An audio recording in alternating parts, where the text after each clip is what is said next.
Salut, c'est Maxence, bienvenue dans cette nouvelle vidéo. Je suis très heureux de te retrouver aujourd'hui. Dans cette vidéo, on va parler des restrictions bancaires lorsque l'on débute dans l'investissement immobilier. Pour ça, je vais t'expliquer un peu lesquelles sont-elles et je vais te donner 8 conseils pour pouvoir obtenir ton financement immobilier malgré ces restrictions. Donc ça fait un petit moment que j'avais pas publié, je m'en excuse, c'est simplement que là on a changé un petit peu de décor, donc on est dans ma nouvelle maison à Dubaï, donc j'ai dû gérer le déménagement avec le confinement, avec voilà tout un tas de trucs. C'était assez compliqué à tout gérer, surtout qu'il y avait aussi toutes les entreprises qui tournaient et qu'il fallait que je gère aussi. Donc je m'excuse si j'ai pas publié pendant à peu près 3 mois. Là on va repartir sur une période de publication qui est beaucoup plus régulière, donc normalement tous les dimanches tu devrais avoir une nouvelle vidéo de conseils. Aujourd'hui on va parler, comme je te disais, des restrictions bancaires. Donc quand tu es débutant, la semaine prochaine on parlera des restrictions bancaires lorsque tu as déjà investi et que tu as envie de réinvestir, parce que c'est deux profils totalement différents et c'est deux plans d'action totalement différents.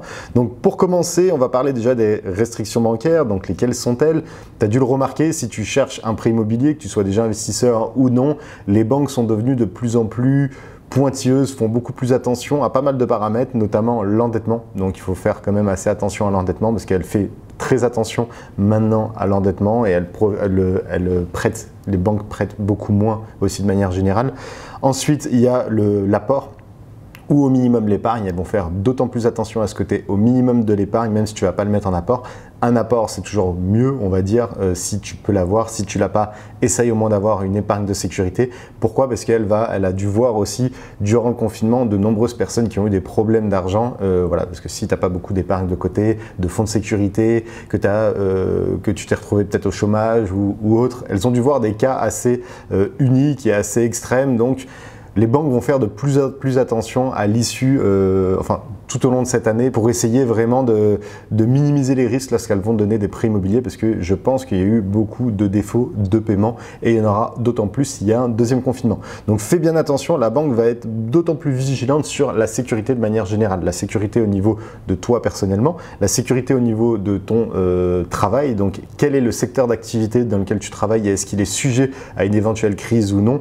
On a fait plusieurs lives avec ma sœur Emeline Chabert du coup sur le groupe privé, le club privé Financement Expert, où on expliquait un petit peu tout ça, et c'est vrai qu'elle a vu certains refus simplement parce que la banque pensait ou estimait que le travail dans lequel la personne était, le secteur d'activité, était sensible. Donc elle avait peur de lui prêter, même si c'était pour une résidence principale, parce qu'elle ne savait pas si je sais pas, si dans 2 mois, 6 mois, 1 an, sa boîte n'allait pas couler. Donc certaines banques peuvent même faire des recherches sur l'entreprise, sur la santé financière de l'entreprise. Donc c'est assez important d'analyser aussi tout ça.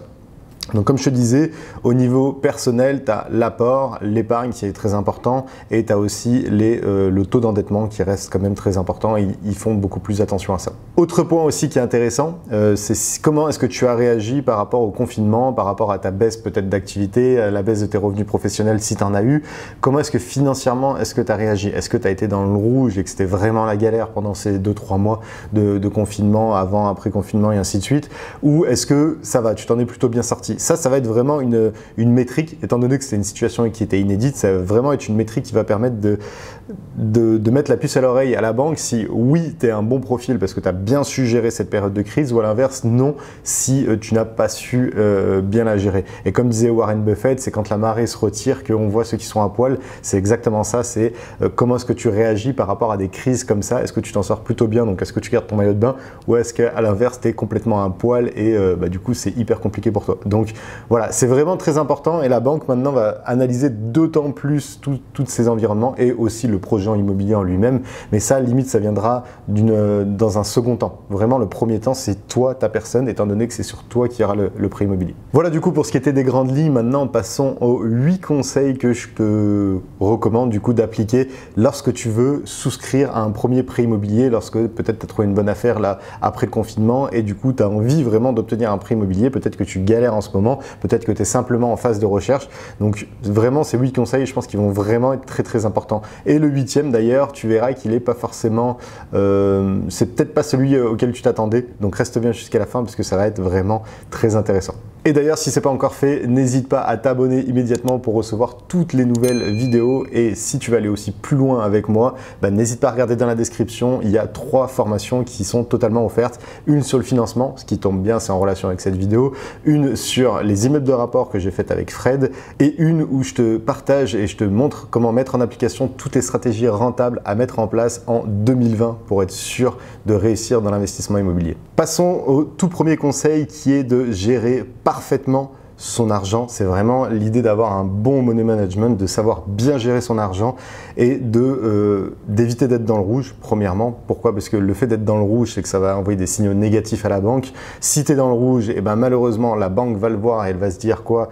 Tu ne sais pas gérer ton argent et tu vis au-dessus de tes moyens. Pourquoi? Parce que tu as peut-être une paye de 2000 € et si tu es à moins 200, moins 300 € tous les mois, c'est-à-dire que tu vis avec 2300 € au lieu des 2000 que tu gagnes. Donc ça, il faut faire vraiment très attention. Le fait d'être dans le rouge, c'est très nocif. Essaye de planifier un virement mensuel aussi, alors même si c'est 50, 100, 200 €, 5, 10, 15, 20% de tes revenus, pourquoi pas, mais vraiment l'idée de montrer que tu arrives à mettre une épargne de côté, c'est vraiment ultra important et ultra puissant au niveau de la banque. Et d'autant plus, toi, ça te permettra de te sécuriser, parce que tu peux te dire que voilà, tu arrives à mettre peut-être, je sais pas, 2, 3, 400 € de côté tous les mois, et du coup, psychologiquement, ça ira beaucoup mieux.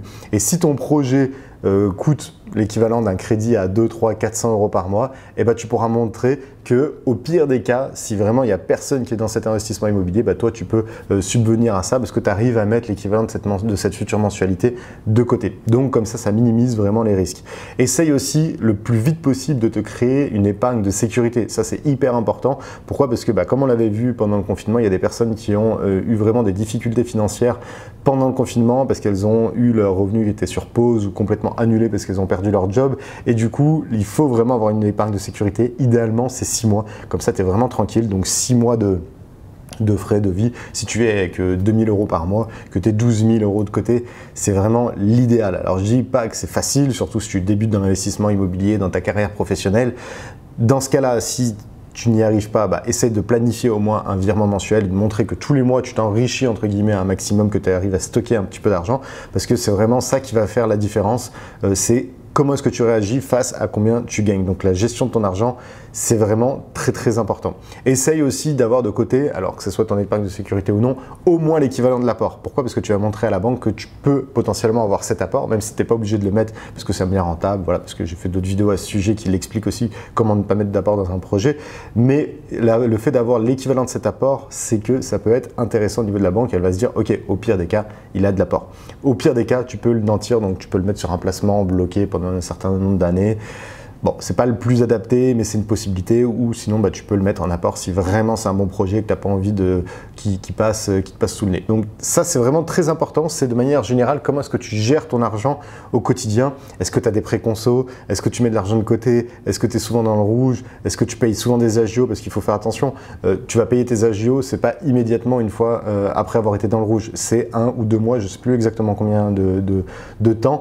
Mais du coup, si tu es dans le rouge maintenant, prêt et que tu devras payer des agios parce que tu as dépassé ton plafond, prévois le fait que tu vas devoir payer des agios peut-être dans 1 mois ou 2, et si tu veux trouver un financement ou du moins rechercher un financement dans 3 mois, qu'est-ce qu'elle va voir? Que tu as payé des agios le mois dernier, et si tu as payé des agios le mois dernier, c'est que tu as été dans le rouge encore avant. Donc fais bien attention à ça, à tout ce délai. Évite les retraits aussi qui sont un petit peu spéciaux. Avec ma soeur on en discutait, tout ce qui est relié au PMU, jeux d'argent, casino. Par exemple, si tu retires un distributeur dans un casino, ça va être DAB du casino, DAB du PMU ou un truc comme ça, donc distributeur habillé. Et là, il faut faire vraiment attention parce que ça montre des comportements entre guillemets suspects à la banque étant donné que tu joues ton argent. Donc voilà, au niveau gestion d'argent, c'est pas l'optimal. Donc vraiment, fais très attention à ça. Gère parfaitement ton argent, tes flux d'argent, essaye d'en stocker un maximum de côté et montre que vraiment c'est toi qui maîtrises l'argent et c'est toi qui maîtrises aussi tes émotions et que tu fais pas des achats compulsifs et que tu n'as pas des crédits à la conso divers.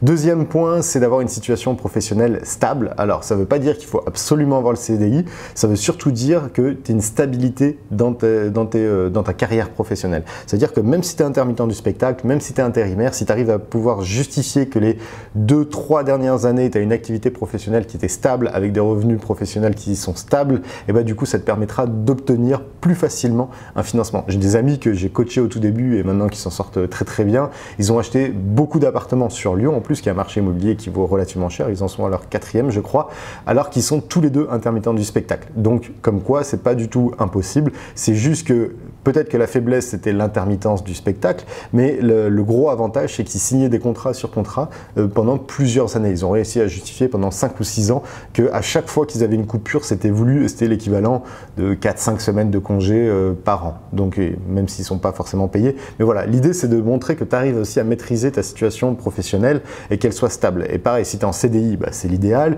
Si tu es en période d'essai, et que ça a l'air de bien se passer, ça n'empêche pas que tu peux commencer à chercher un bien immobilier et d'attendre la fin de ta période d'essai pour que tu puisses vraiment souscrire ce crédit. Moi d'ailleurs, ce qui était le cas, c'est dès que j'étais parti en CDI, dès le début du CDI, j'ai commencé à chercher, j'ai trouvé un bien avant la fin de la période d'essai. Je savais que cette période d'essai n'allait pas être reconduite et qu'elle allait se terminer. J'ai commencé à soumettre le projet immobilier à mon banquier et en fait, il m'a dit tout simplement, ton projet est cool. Une fois que tu as passé ta période d'essai, et bah, du coup, on peut le valider. Et en fait, on a attendu quelques jours, quelques semaines et une fois que c'était bon, il a soumis ce dossier et on a eu le financement. Donc voilà, l'idée c'est que si tu es sûr à 200%, 300%, moi je le savais parce que voilà, j'étais déjà en alternance avec cette entreprise, si tu es sûr qu'avec ton entreprise là actuellement tu es en période d'essai et qu'ils vont te prendre, pourquoi pas commencer à lancer un nouveau projet immobilier, ce qui te permettra bien évidemment de monter ce dossier et une fois que tu n'auras plus cette période d'essai, de pouvoir passer ce dossier en financement. Donc vraiment la situation professionnelle stable, ils vont faire encore plus attention à ça. Est-ce que tu as perdu ton travail récemment? Bah là ça va être compliqué parce qu'il faut savoir que au chômage, la banque ne prend pas en compte les revenus, c'est des indemnités, c'est pas des revenus. Donc si tu es au chômage actuellement, attends de retrouver un job en CDI et idéalement si tu n'as plus de période d'essai, bah, c'est là où tu pourras plus facilement investir. Donc la situation professionnelle stable, c'est d'autant plus important actuellement puisque comme je te l'avais dit au début de cette vidéo, les banques font encore plus attention à toute ta situation professionnelle et personnelle avant de parler du projet immobilier. Troisième conseil, et c'est vraiment fondamental actuellement, c'est d'évaluer ses capacités d'emprunt auprès d'un banquier, d'un courtier. Pourquoi? Pour deux choses. Déjà, est-ce que tu peux ou pas être finançable? Parce que tout de suite, si tu évalues ta capacité d'emprunt auprès de ton banquier, par exemple, il va te dire si tout de suite, oui ou non, il estime que tu peux avoir un prêt immobilier. Certains banquiers peuvent te dire directement, ah bah non, désolé parce qu'il y a ça, ça, ça, ça. Et du coup, ça te permettra d'avoir des axes de travail, des axes d'amélioration de ton projet de manière générale. Mais c'est vraiment important à ce niveau-là. Et deuxièmement, c'est aussi pour connaître le montant, parce que tu peux avoir des bonnes comme des mauvaises surprises lorsque tu fais évaluer ta capacité d'endettement. J'ai certains clients, ils ont pu obtenir plus que eux ce qu'ils avaient pensé ou que eux ils avaient calculé. Et du coup, c'est pour ça que c'est intéressant. Ça t'évitera de perdre peut-être moins de temps si tu sais exactement combien est-ce que tu as à investir. Et à l'inverse, si toi tu estimes que tu peux investir, je sais pas, 200 000 euros et que tu trouves un projet qui englobe ces 200 000 euros et qu'au final la banque elle dit bah non, mais tu peux emprunter que 150 000 euros, tu auras perdu du temps, tu auras fait perdre du temps à tout le monde. Donc vraiment, essaye d'analyser ta capacité d'emprunt. Pourquoi? Parce que ça te permettra de savoir si oui ou non tu es finançable et si tu as des actions correctrices à mettre en place au niveau bancaire. Et deux, de connaître exactement ta capacité d'endettement et de voir sur quel type de projet tu peux partir et déterminer surtout le type de projet en fonction de cette enveloppe, le type de projet que tu peux réaliser. Donc très important. Fais-le si tu peux, si tu es déjà dans tes recherches, n'hésite pas à le faire. Après, rien ne t'empêche de voir et ton banquier et un courtier. Pourquoi? Parce que ton banquier te connaît et du coup, il sait un peu comment tu réagis, donc ce sera peut-être plus simple au niveau de tes relations. Et un courtier parce qu'il peut avoir un panorama de banque qui peuvent être intéressantes aussi et qui peuvent être plus adaptées à ta situation d'investisseur. Si tu veux les coordonnées de ma sœur, c'est dans la description aussi. Quatrième conseil, c'est de commencer petit à petit et pour éviter de se faire bloquer le plus rapidement possible. Pourquoi l'idée de commencer petit à petit? On en revient même toujours dans l'esprit de minimiser les risques. Si tu n'as jamais investi dans l'immobilier et que tu veux partir sur un énorme projet tout de suite, ça va être difficile à financer et deux, même pour toi psychologiquement, ça peut être un peu compliqué. On ne sait jamais si demain ils reconfinent, que les travaux ne se passent pas comme prévu. Bref, il peut y avoir tout un tas de frais, tout un tas de choses. Donc l'idée de commencer petit à petit, ça peut être une idée pour toi de commencer avec un premier appartement, pas très cher, tu l'achètes, tu le rénoves, tu le loues et après tu essaies de faire un maximum de bénéfices et t'enchaînes rapidement. Ça va te donner toi de l'expérience au niveau personnel, ça va te permettre de t'enrichir au niveau des expériences et au niveau de la banque de montrer que tu sais que tu arrives à réagir. Alors que si tout de suite tu fais un premier investissement immobilier et que tu te rends compte, un gros au maximum de ta capacité, et tu te rends compte que finalement tu avais omis ce paramètre qui te fait perdre au niveau renta et que tu n'es plus du tout rentable, là ça va être difficile à pouvoir réenchaîner rapidement. Donc l'idée de commencer petit, c'est de pouvoir te dire ok, j'en fais un tout de suite et comme ça je peux planifier d'en faire un deuxième, un troisième, ils sont assez rentables et ça reste intéressant.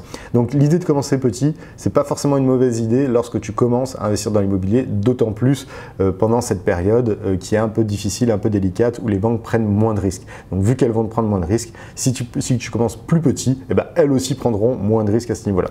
Cinquièmement, c'est de respecter l'endettement. Donc les 33% d'endettement jusqu'à aller 38% d'endettement, ça reste quand même essentiel, surtout lorsque tu débutes dans tes investissements immobiliers. Alors bien sûr, tu as deux calculs d'endettement, tu as l'endettement classique et tu as le calcul d'endettement par différentiel, mais vraiment de base, la banque, ce qu'elle va voir, même si de manière générale elle calcule sur le différentiel, si tu es primo-investisseur, elle va vraiment se focaliser sur l'endettement classique. Alors je dis pas qu'il n'y a aucune banque qui va te calculer en différentiel si tu es primo-investisseur, mais c'est un constat de manière générale qu'on revoit. Donc vraiment par là-dessus, essaye d'avoir un endettement entre 33 et 38%, parce que les banques font très attention maintenant à l'endettement aussi, et comme ça te permettra d'être tranquille. Et si en plus elle prend en compte l'endettement, le calcul d'endettement par différentiel, comme ça tu seras vraiment tranquille parce que tu auras beaucoup plus de marge. Mais ça c'est vraiment très important, essaye de calculer rapidement ton endettement et que tu sois en dessous, au moins pour ton premier projet immobilier, en dessous des 33%, comme ça ce sera beaucoup plus facile à obtenir ton financement.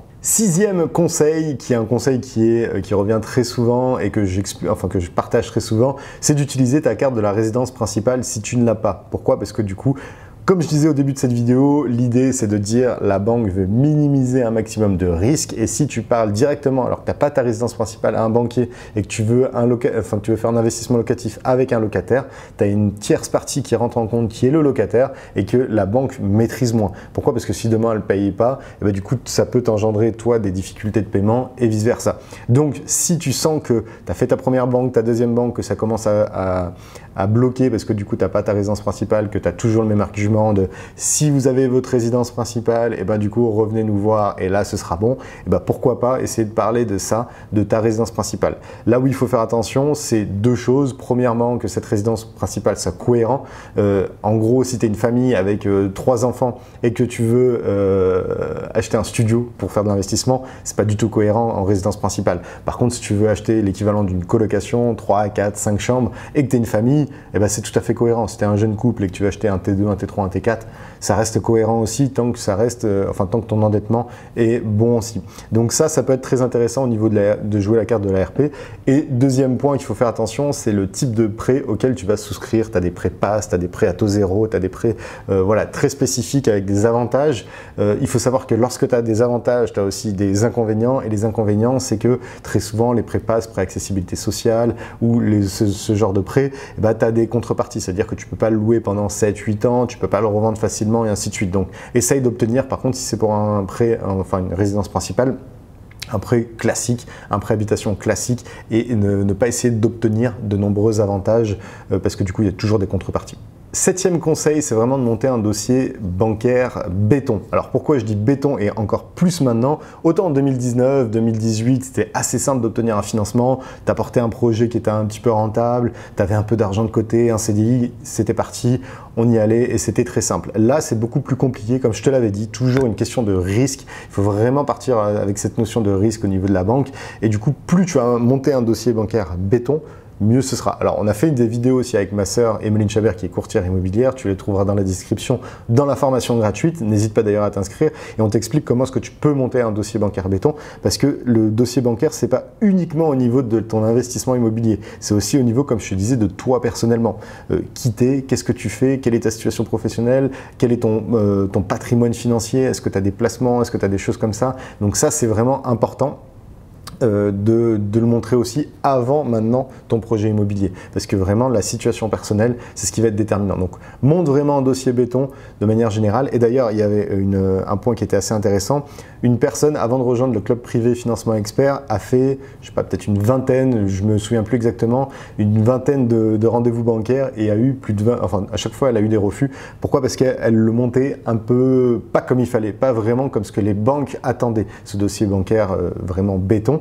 Et il a rejoint le club privé financement expert et ensuite il a soumis 2 fois à 2 nouvelles banques son projet et 2 fois de suite consécutives il a eu des accords. Et ça c'est pas magique, c'est simplement un process qu'il faut réussir à mettre en place, et un dossier c'est vraiment ce qui va, enfin c'est ce que tu vas transmettre à la banque, donc c'est la seule preuve, c'est les seuls faits concrets, ou du moins c'est les seuls éléments qu'elle aura au niveau de ce projet. Elle n'a jamais visité ce projet, elle n'a rien vu, donc il faut vraiment que ce dossier bancaire soit béton. Huitièmement, on va parler de sous-location. Donc la sous-location, c'est vraiment si tu vois que tu commences à être bloqué ou que tu n'arrives vraiment pas à acheter ton premier investissement immobilier pour diverses raisons, parce que tu n'as pas forcément d'argent de côté, parce que tu n'as pas un travail fixe ou autre, la sous-location, ça peut être une alternative qui peut être très rentable. Pourquoi? Parce que tu achètes t'investis pas dans l'immobilier, tu utilises l'immobilier de quelqu'un pour gagner un peu plus d'argent. Donc nous on le fait sur Lyon, où on fait de la sous-location en courte durée ou de la sous-colocation aussi. On loue un appartement et après on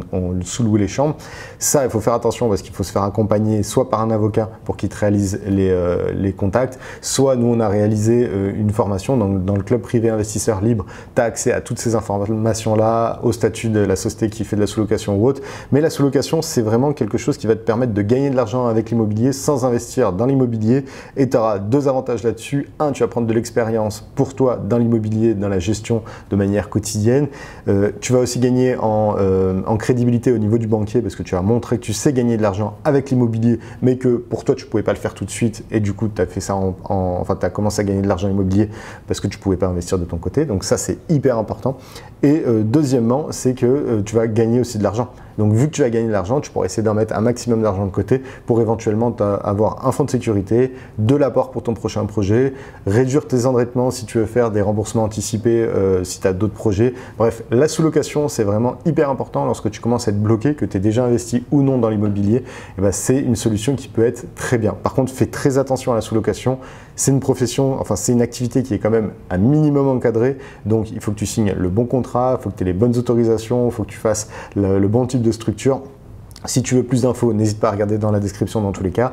Il y a la formation offerte avec toutes les étapes les plus rentables à mettre en place en 2020 où on rentre un peu en détail sur la sous-location. Après c'est très vague donc ça nécessite des heures et des heures de contenu, mais voilà, j'essaie de te familiariser tout ça. Mais ça peut être un 8e conseil, de commencer à songer un petit peu à cette sous-location, à la sous-location.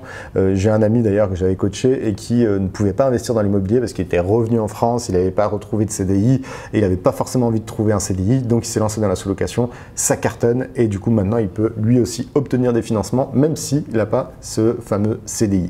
Donc voilà du coup pour ce qui était des 8 conseils. J'espère en tout cas que cette vidéo t'a plu, que ça pourra t'aider à te donner un maximum d'éléments. Alors bien sûr, il y a plein de choses que j'ai pas eu le temps de parler parce que ça aurait été trop long, notamment le fait de donner des contreparties à la banque, que tu donnes des assurances, que tu ouvres des livrets A, des PEL, des choses comme ça. Ça, c'est aussi des points qui sont intéressants. D'ailleurs, n'hésite pas à me mettre dans les commentaires si tu as d'autres conseils que tu pourrais partager à toute la communauté. Si ce n'est pas encore fait, n'hésite pas à t'abonner, n'hésite pas à liker cette vidéo, à la partager à des personnes qui ont envie d'investir dans l'immobilier.